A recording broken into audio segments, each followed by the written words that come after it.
Hi, I'm Jeff Altman, the Big Game Hunter. I'm the head coach for JobSearchCoachingHQ.com.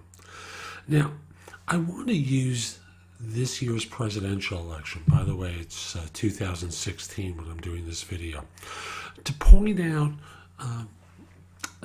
shall we say, a lesson that job hunters can take from both candidates. Now, I'm going to start with Secretary Clinton, and the next video I do along these lines, I'll start with Donald Trump. So, both of these are candidates that have intentionally rebranded themselves over the course of time. So starting with Secretary Clinton, I want to be clear. Let me actually back up for a second and say this is not about politics. I don't care which candidate is elected.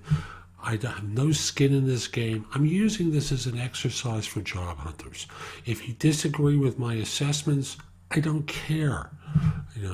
This is not a forum for bashing one candidate or another. It's about a job search lesson. So Secretary Clinton's positions have evolved, shall we say, over the course of time. Whether it's on trade, where she supported her husband's positions related to NAFTA, to her time as Secretary of State, to today where she talks about, or actually in 2008 she spoke about taking a pause from trade agreements, to, as Secretary of State, being a creator of the Trans-Pacific Partnership Agreement, to now opposing it, and I'm sure there are all very valid reasons.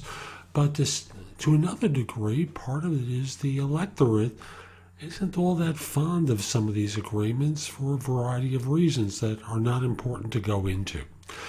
Even from the time that this election began, where she was considered more hawkish than Senator Sanders, she has evolved her position to something far closer to his on many, many issues.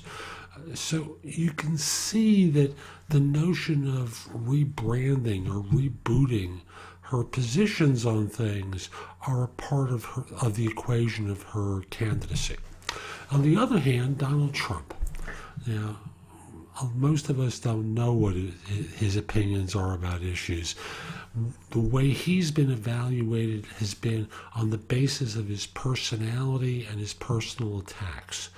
And certainly as recently as August of 2016, coming out of the respective conventions, he was a little bit more than a buffoon and, well, I don't want to get into name calling. I'll just simply say he was not a popular guy.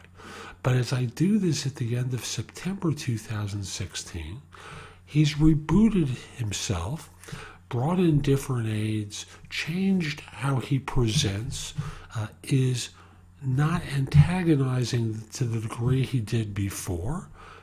And if he is, it's being swatted away, quietly by his representatives. So what can we take from these behaviors? From Clinton, who changed her positions, from Trump, who's changing the display of his personality. I don't know if that was his personality or this is his personality, but it's the display of his personality. What can we learn? The answer is really very simple. When things aren't working, change.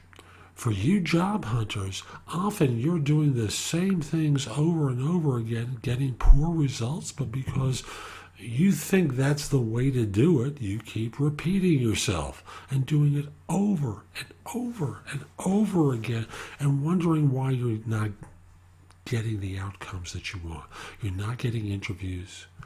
If you're getting interviews, you're not being invited back.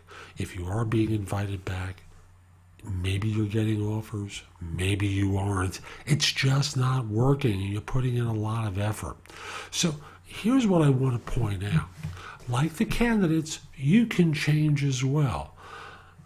You can, shall we say, practice answering questions that are asked on interviews. You can have your resume rewritten to make it stronger. You can get coaching to help you with your search so that in this way you're not making dumb mistakes that through your lack of experience you're just not making the right choices. And I'm just going to go back to something for those of you who think you're good at this. Even you hiring managers who think that because you read resumes and interview people for your jobs, that makes you good at job hunting. The truth is you aren't.